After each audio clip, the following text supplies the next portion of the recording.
YouTube family, just a real quick video here. I was just getting a kick out of this down here in my garage with a bunch of junk and just sorting through all the stuff, all the stereo boxes and all the stuff here. But I got a real kick out of this B6 box.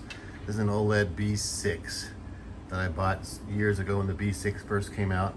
I believe I paid $4,000 for this damn thing, if you could believe that, guys.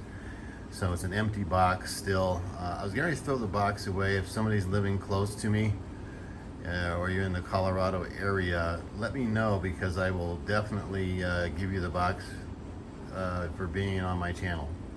So I'll just give you the box even if you're not on my channel, to be honest with you. But yeah, just let me know through the comment section there if you need a B6 box.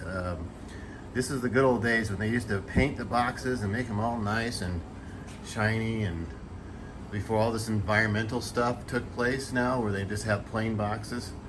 So just thought you guys would get a kick out of this, rummaging through my garage out here and showing everybody this old school B6 box, man, that I paid way too much money for back in the day. Later, guys.